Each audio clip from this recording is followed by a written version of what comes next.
Baik, bertemu lagi dengan saya di mata kuliah Sistem Basis Data. Kita akan kembali membicarakan tentang ERD. Setelah kemarin kita belajar tentang ERD, selanjutnya kita akan mencoba mengimplementasikan ERD ke dalam basis data. Pengertian dari implementasi ERD merupakan tahapan yang berupaya untuk membangun basis data fisik yang ditempatkan dalam memori sekunder. Adapun langkah-langkah untuk mengimplementasikan entity relationship diagram adalah sebagai berikut.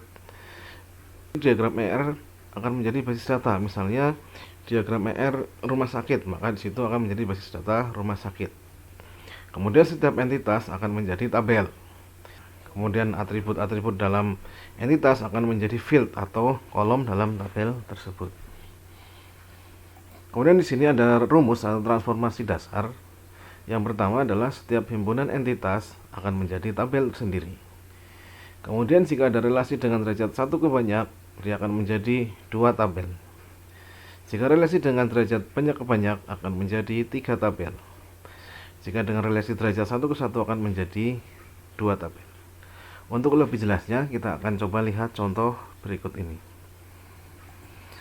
Yang pertama, setiap entity akan menjadi tabel ya. Jadi setiap entitas dia akan menjadi tabel dengan field atau kolom sesuai dengan atribut yang sudah kita buat sebelumnya.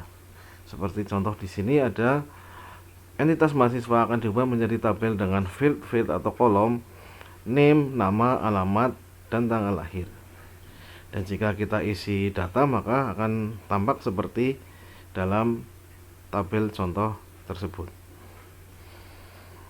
Kemudian di sini jika ada relasi derajat 1 ke banyak atau 1 ke n akan timbul 2 tabel, tetapi di sini yang menjadi perbedaannya adalah di tabel dengan derajat relasi banyak akan ditambahkan 1 kolom lagi atau 1 field, yaitu yang berisi primary key dari entitas yang dengan derajat kardinalitas 1. Dalam hal ini contohnya adalah ada ERD atau relasi dosen dengan mata kuliah. Dosen dengan mata kuliah terjadi relasi mengajar. Satu dosen boleh mengajar banyak mata kuliah, tapi satu mata kuliah hanya boleh diajar satu dosen. Misalnya ada sistem seperti itu.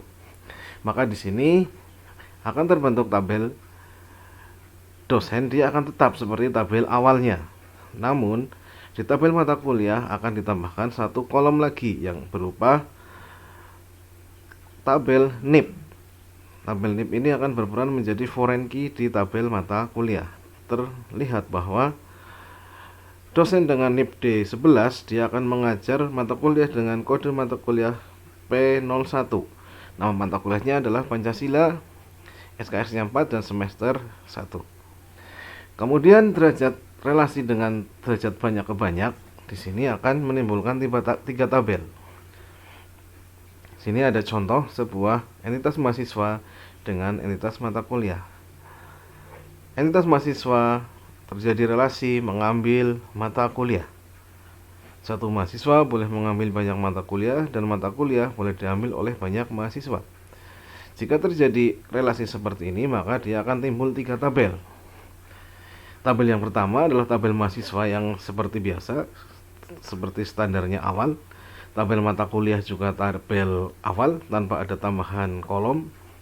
Namun tabel yang ketiga yang muncul adalah minimal terdiri dari 2 kolom, yaitu primary key dari mahasiswa dan primary key dari mata kuliah. Kemungkinan besar dia akan ditambahkan dengan kolom yang lain.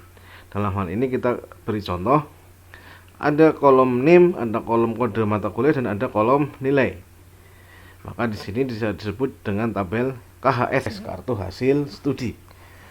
Jadi nantinya di sini akan memunculkan tabel hasil studi. Jadi di situ akan menjadi transkrip nilai yang akan dicetak untuk mahasiswa. Itu untuk relasi dengan derajat banyak ke banyak. Kemudian untuk derajat 1 ke 1 ini agak unik di sini. Di sini juga akan terjadi 2 tabel. Namun yang membedakan adalah bagaimana cara kita menentukan primary key yang mana yang akan berpindah. Sebenarnya kanan kiri boleh, tapi di sini ada ketentuannya. Di sini mungkin saya tambahkan, di sini ada kolomnya 0 dan ada 1. 0 maksudnya adalah participation constraint-nya atau derajat partisipasinya itu boleh 0. Artinya di sini contohnya adalah dosen mengepalai jurusan. Dosen itu kan terdiri dari banyak orang. Sementara jurusan misalkan ada cuma 2 jurusan. Maka dalam hal ini ada dosen yang tidak menjadi kepala jurusan. Jika ada cuma 2 jurusan, maka yang menjadi kepala jurusan cuma 2 dosen. Maka di situ boleh ada dosen yang tidak mengepalai jurusan. Artinya ada dosen yang tidak mengepalai jurusan, maka participation constraint-nya minimal adalah 0. Sementara di sini jurusan itu harus dikepalai oleh 1 dosen. Dan itu harus, tidak boleh tidak, maka dia participation constraint-nya atau derajat partisipasinya adalah 1. Nah, di sini kalau seperti ini dia akan menjadi tabel yang terbentuk seperti berikut ini.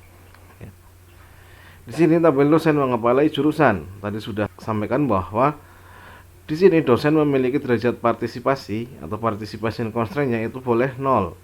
Artinya boleh ada dosen yang tidak mengambil atau mengepalai jurusan, sementara di jurusan harus ada dosen yang mengepalainya. Maka tabel yang terbentuk adalah seperti berikut ini. Jadi tabel dosen akan tetap tabelnya seperti biasa, kemudian tabel jurusan yang akan ditambahkan 1 kolom NIP. Di sini adalah foreign key, diambil dari primary key dari tabel dosen. Dia akan menjadi penghubung. Sehingga kalau di sini di tabel jurusan dapat kita lihat bahwa kode jurusan 1.3 atau nama jurusannya Teknik Informatika, dia dikepalai oleh NIP D10 atau Pak Trisno. Jadi di sini Pak Trisno mengepalai jurusan Teknik Informatika. Sementara jurusan Sistem Informasi dikepalai oleh dosen dengan NIP D11 yaitu Bapak Hidayat. Misalnya seperti itu. Itu tentang bagaimana kaidah mengimplementasikan RD menjadi tabel. Kemudian berikutnya ada yang disebut dengan LRS. LRS adalah Logical Record Structure. Jadi representasi dari struktur record pada tabel-tabel yang terbentuk. Hasil relasi antara himpunan entitas menentukan kardinalitas, jumlah tabel, dan foreign key. Kita lihat saja apa itu LRS, wujudnya seperti apa. Jadi di sini kita lihat strukturnya. Kalau yang tadi kita sudah mengimplementasikan atau membuat contohnya, tapi dalam LRS kita hanya menyajikan strukturnya saja. Jadi bisa kita lihat di sini ada tabel dosen dan tabel mata kuliah. Di sini karena relasinya 1 ke banyak, maka hanya terjadi 2 tabel, tidak ada tabel tambahan. Namun yang berbeda adalah di sini bahwa NIP dia akan bergeser ke sini, ke tabel mata kuliah, dan dia menjadi foreign key di tabel mata kuliah. Jadi strukturnya adalah di sini menunjukkan bahwa record NIP atau field NIP atau kolom NIP dia akan dipindahkan juga atau disalin, ya, lebih tepatnya disalin ke dalam foreign key di tabel mata kuliah seperti ini. Kemudian bagaimana dengan yang lain? Kita lihat LRS dari relasi 1 ke 1. Ya seperti sudah tadi kita buat tabelnya, ya kita strukturnya tinggal kita buat seperti ini saja. Sini tadi ada jurusan, tabel dosennya tetap seperti ini strukturnya, NIP, nama, alamat, dan tanggal lahir. Kemudian yang berbeda adalah struktur dari tabel jurusan. Jadi kode jurusan, nama jurusan, dan NIP di sini. NIP dia berperan sebagai foreign key di tabel jurusan. Dia menghubungkan antara tabel jurusan dengan tabel dosen, sehingga di sini dapat diidentifikasi dosen siapakah atau dengan NIP, dosen dengan NIP berapakah yang menjadi ketua dari jurusan di kampus yang dimaksud. Ini LRS-nya. Kemudian jika ada relasi banyak ke banyak di berikut ini, ya seperti kita lihat di sini, maka akan terbentuk 3 tabel, di mana tabel tersebut tabel yang baru merupakan gabungan dari 2 tabel entitas yang ada sebelumnya, yaitu di sini ada tabel mahasiswa dan tabel mata kuliah.